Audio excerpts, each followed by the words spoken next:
ويا مساء الجمال على أحلى متابعين في الدنيا. رز بالخلطة مع طبق سلطة، وهنعمل جنبه شوية فراخ بتتبيلة هادية جدا وسريعة. هتعمليها وتحطيها في الفرن تتشوي على طول، في نفس الوقت طعم خطير والرز مفلفل وجميل. وأنا داليا، لو أول مرة تشوفيني اشتركي في قناتي على اليوتيوب، لايك وشير لو عجبك الفيديو. والله على جمال معلقة فيها رز وسلطة وفراخ، طعمها تحفة. ويلا بينا هنبدأ. أول حاجة نعمل مع بعض الرز خطوة خطوة. وعشان أعمل خلطة الكبد والقوانص المميزة اللي بضيفها على الرز، وأول حاجة بعملها إني بشيل الدهون اللي بتبقى موجودة في القوانص. بشيلها كويس جدا لأنها دهون مش صحية، بتبقى خطر على صحتنا وصحة أولادنا. وبالسكينة بشيل أي دهون أو جلد ماسك في القوانص. وأنا بنضف بفصل الكبد عن القوانص. بعد ما نضفت القوانص كويس بحطها في طبق لوحدها، بنزل عليها بمعلقة كبيرة من الملح، ومعهم معلقتين كبار من الخل الأبيض عشان أتخلص من أي ريحة زفارة موجودة في القوانص. وادعكهم بإيدي كويس جدا واسيبهم مش أقل من ربع ساعة منقوعين في الخل والملح. وبعد ربع ساعة بشطفهم أكتر من مرة عشان أتخلص من ريحة الخل، واحطهم في مصفى يصفوا ميتهم واركنهم على جنب.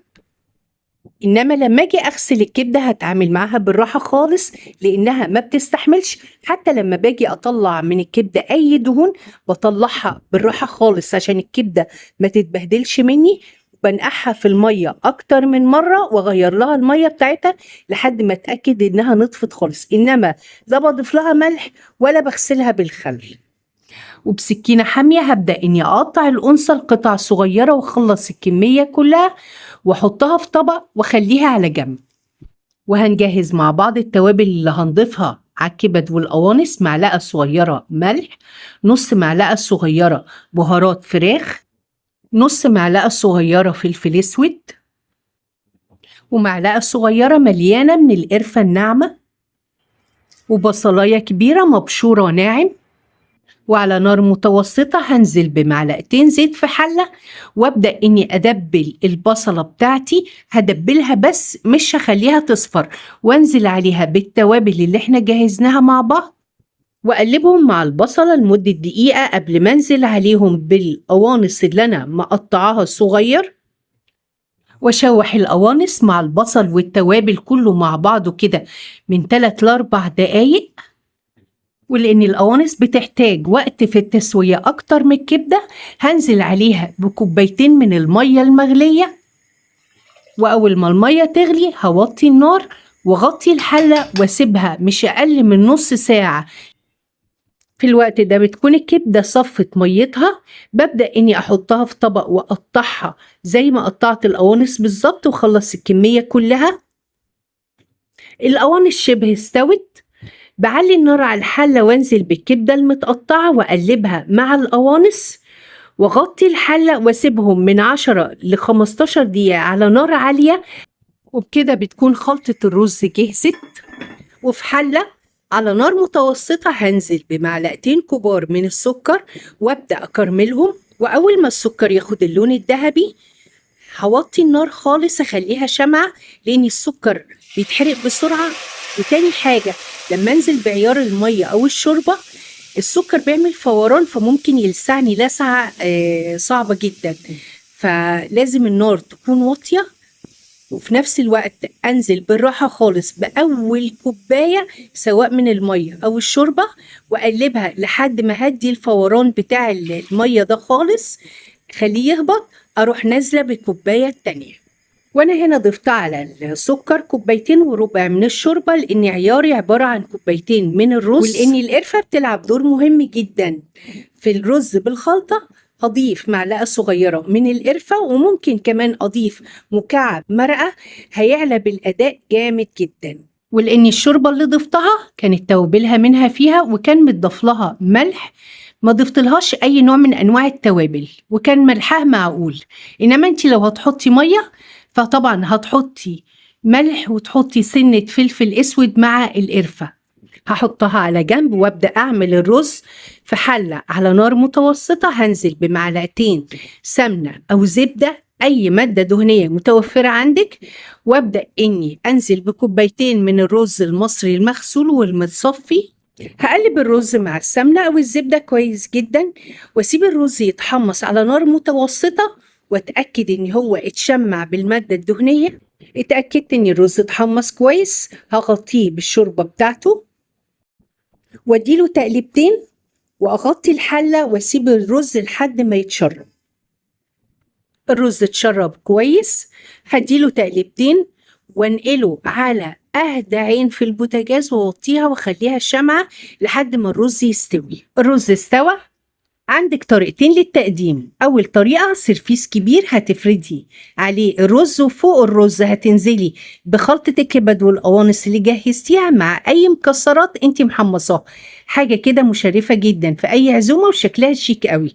تاني طريقة ان انت هتحطي خلطة الكبد والقوانص اللي انت جهزتيها على الرز وتقلبيهم مع بعض تقليبة حلوة عشان الرز يشرب من نكهة الكبد والقوانص ومن الصوص بتاعه، وبرضو ترجعي تفرديه على سرفيس. وبكده يكون الرز بالخلطة جاهز على التقديم.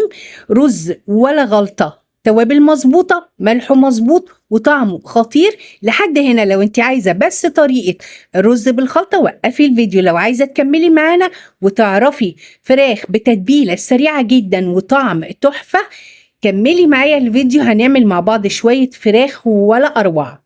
وعلى طول يلا بينا بارت 2 من الفيديو. هنجهز المنكهات اللي هنحطها في مية سلق الفراخ. عبارة عن 2 بصلة صغيرة، عدد 4 ورقات لورا، عدد 4 حبات حبهان، نص معلقة كبيرة من الملح الأبيض، نص معلقة صغيرة من بهارات الفراخ، هو بصراحة أكتر من النص بشوية، نص معلقة صغيرة من الفلفل الأسود. وعندنا حلة على نار عالية، 3/4 الحلة مية. هستنى اما المية تغلي وابدأ انزل عليها بكل المنكهات اللي انا جهزتها، البصل والملح وبهارات الفراخ والفلفل الاسود، انزل بيه ياخد غلوة واحدة بس مع المية قبل ما انزل بالفراخ. وعندي هنا فرخة حطيتها في محلول نقع الطيور لمدة ليلة كاملة، وبعدين الصبح غسلتها كويس جدا اكتر من مرة وشطفتها وسبتها تصفي ميتها، وبعدين بنزلها في الحلة وبغطسها في الحلة كويس، وغطي الحلة واسيبها لحد ما تغلي. وأول ما مية الفراخ تبدأ تغلي بحسب لها من ربع ساعة لتلت ساعة، وطبعا أنا متابعها على النار لأني ممكن هي تفور وتطرطش وتبهدل البوتاجاز. لو عملت كده بضطر إني أنا أحرك الغطا حاجة بسيطة طلع البخار الزيادة، إنما لو ما فرتش بسيبها متغطية بغطا الحلة وبفتح عليها بعد ربع ساعة من غليان المية. ولو في ريم ببدأ إني أشيل الريم اللي حواليها وأقلب الفرخة على الناحية التانية وغطي الحلة أو أوارب الغطا على حسب بقى الشوربة هتفور ولا لأ.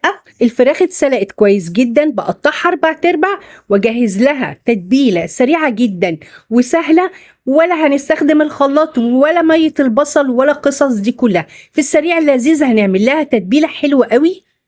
هنجهز صينية الفرن ونديها مسحة كويسة قوي من الزبدة أو السمنة. والتتبيلة بتاعتنا اللي هنجهزها في ثانية إلا ثانية عبارة عن معلقتين كبار من صلصة الطماطم، نص معلقة صغيرة من الملح، هننزل عليهم بعصير من ليمونة ونص لليمونتين على حسب حجم الليمونة، وهفرم عليهم 4 فصوص توم كبار، هفرمهم فرم ناعم وبس. خلاص كده هي دي التتبيلة بتاعتنا. هقلب كل المكونات مع بعض. تتبيلة بتدي مزازة للفراخ، بيبقى طعمها تحفة ومفيش أسرع من كده. تقدري تجهزيها في أقل من 5 دقايق وتتبلي بيها الفراخ وتحطيها في التلاجة ساعة أو ساعتين. لو عندك عزومة تاني يوم بتبيتي الفراخ في التتبيلة بتبقى تحفة. وهرص الفراخ في الصينية اللي دهنتها سمنة وابدأ اني اديها اول وش من التتبيلة، وبعدين هقلب الفراخ على الوش التاني، وبرضو ابدأ اني بالفرشة اوزع التتبيلة عليها واغرقها بالتتبيلة دي. وفي الفرن تحت الشواية بسيب الفراخ تاخد اللون المحرمش الجميل ده، وعينك عليها ما تسيبيهاش تحت الشواية كتير عشان ما تتلساش منك. ويلا بينا بارت 3 من الفيديو. طبق السلطة هيربط كل الكلام ده مع بعضه في نفس الوقت. الرز اللي بالخلطة لما بيكون معاه سلطة بيودي الطعم في حتة تانية خالص من الكوكب. ومعايا هنا خيار وطماطم وجزراية مغسولين كويس جدا. ولما تيجي تعملي طبق السلطة يفضل ان الطماطم تبقى اكتر من الخيار. والطماطم والخيار بيتقطعوا مكعبات صغيرة وببشر عليهم الجزرة. وفي كوباية صغيرة هبدأ أجهز الدريسنج بتاع السلطة، عبارة عن نص معلقة صغيرة من الملح، نص معلقة صغيرة من الفلفل الأسود، ونص معلقة صغيرة من الكمون. وهحط مية لحد ما توصل لربع كوباية وأقلب عشان كل التوابل والملح تدوب كويس جدا في المية. وهحط خل بما يعادل معلقتين كبار خل مع عصير نص ليمونة، معلقتين كبار من الزيت سواء زيت طعام او لو عندك زيت زيتون هيبقى لطيف جدا ان انت تحطيه. هقلب كل المكونات دي مع بعض وكده الدريسنج جاهز ان احنا ننزل بيه على السلطه ونقلبها كويس. وده غدانا يا اخواتي، رز بالخلطه مع فراخ مشويه وطبق سلطه. جربيها هتعجبك، اكله مميزه جدا، طعمها لذيذ قوي، هتحبيها، ولادك هيحبوها، والف هنا وشفا.